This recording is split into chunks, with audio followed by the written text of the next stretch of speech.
कक्षा 10वीं हिंदी मीडियम प्रश्न क्रमांक 11वां। देखिए सभी अच्छे से समझिएगा क्या कह रहा है।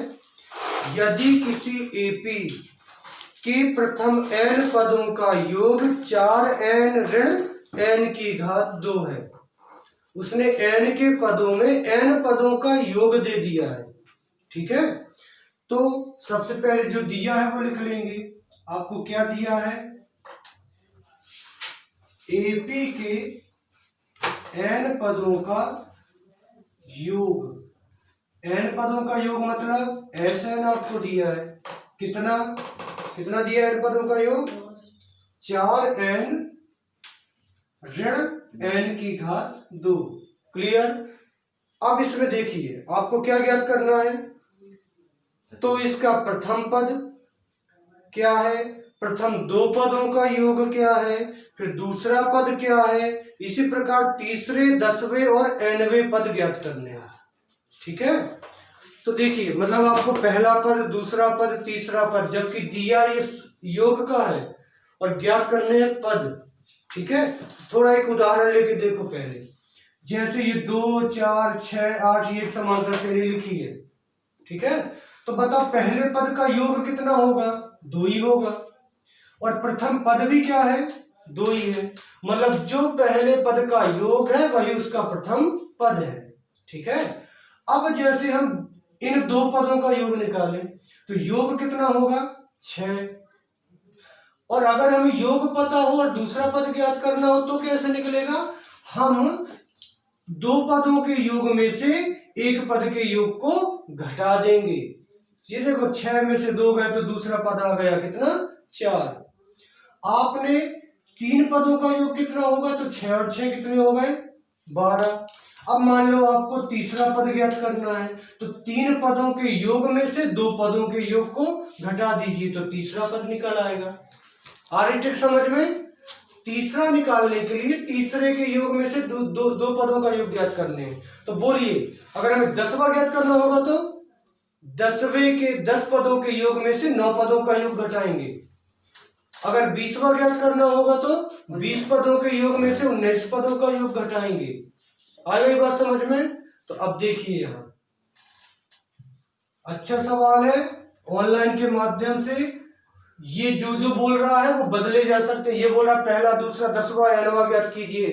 कोई और बोल सकता है 9वां, 8वां, ऐसा कुछ भी ज्ञात कीजिए। तो आपके पास विधि समझिएगा। यहां हमने पहले लिखा एक पद का योग। एक पद का योग कैसे निकलेगा? n की जगह 1 रख दो तो S1 बराबर 4 गुणित 1 ऋण 1 की घात 2। तो ये आ गया 4 ऋण 1 बराबर 3। ये S1 हुआ। और इसलिए प्रथम पद क्या होता है? S1 ही प्रथम पद होता है, क्योंकि पहले पद में तो पहला ही पद बस रहेगा ना योग में भी। प्रथम पद A बराबर कितना हो गया? 3। प्रथम पद आ गया। अब आपको दूसरा पद भी निकालना है तो दूसरा पद निकालने के लिए पहले 2 पदों का योग होना चाहिए। उसमें से एक पद का योग घटा दोगे तो दूसरा पद निकल आएगा। तो फिर पुनः कितने पदों का? 2 पदों का योग। 2 पदों का योग मतलब S2 4 2 ऋण 2 की घात 2। तो 4 दूनी 8 ऋण 4 बराबर 4। ये S2 आ गया। तब दूसरा पद अब निकाल लीजिए। पद तभी निकलेगा जब उतने पदों का योग निकल आएगा। तो दूसरा पद मतलब A2 कैसे निकलेगा? 2 पदों के योग में से एक पद के योग को घटा देंगे। तो 2 पदों का योग कितना आया? 4। एक पद का योग कितना आया था? 3। तो दूसरा पद क्या आया? 1। क्लियर। अब तीसरा पद ज्ञात करना है तो पहले 3 पदों का योग ज्ञात करो। तो कौन सा? तीसरा पद एक, तीसरा पद नहीं, 3 पदों का योग, क्योंकि जब तक योग नहीं निकालेंगे तब तक उतना पद नहीं निकलेगा। S3 बराबर क्या हो जाएगा? 4 गुणित 3 ऋण 3 की घात 2। तो S3 बराबर 4 तिया 12 ऋण 9। इतना ही था ना?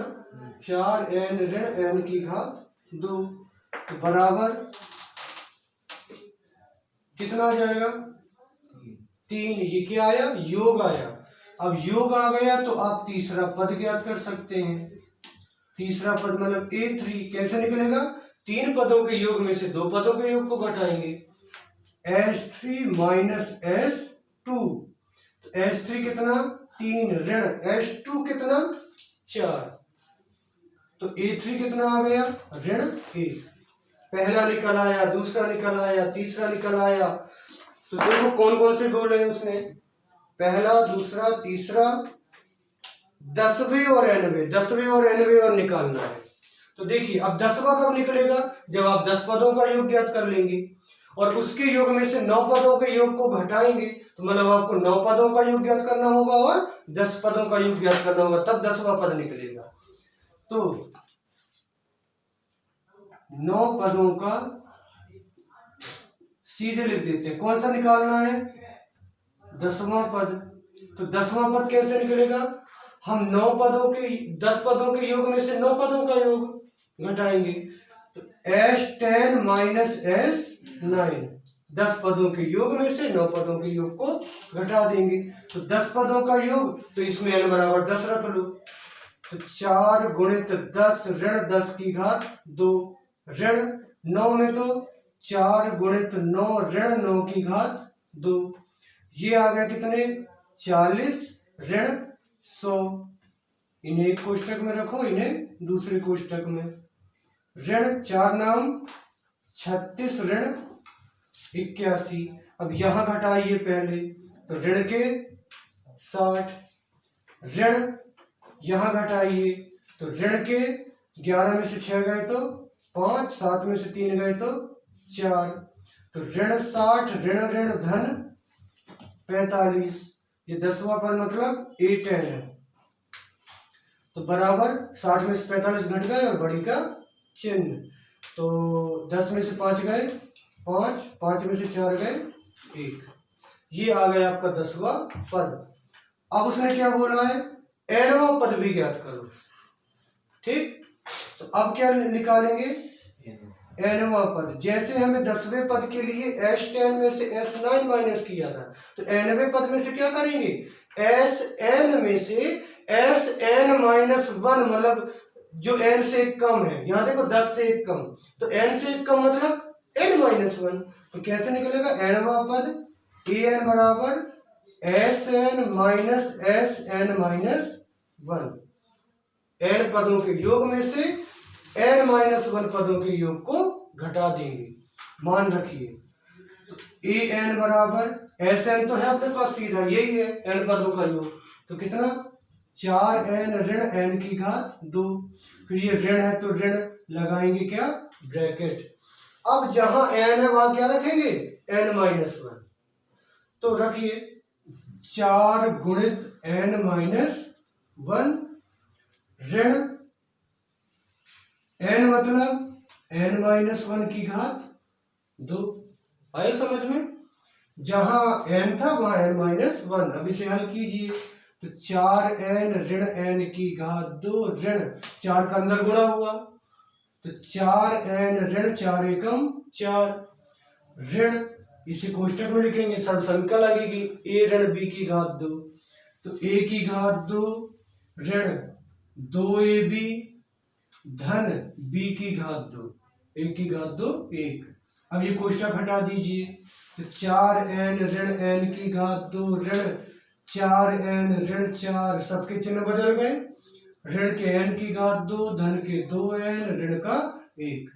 अब इन्हें जोड़ो घटाओ तो 4n ऋण n की घात 2 ऋण 4n धन 2n 6n ऋण 4 एक काम करो पहले सबसे बड़ी घात का पद क्या ऋण n की घात 2 फिर n वाले पद तो धन के 6n और ये दोनों ऋण ऋण के तो ऋण के 5।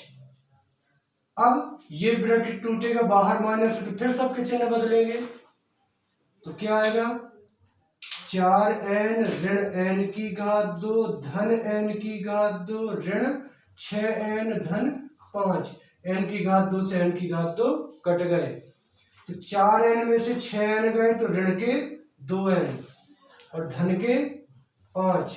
चाहे तो इसे सीधा लिख सकते हैं, काय को लिखें, यही आपका आंसर।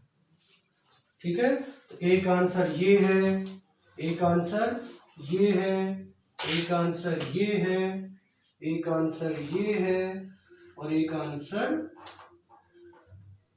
ये है।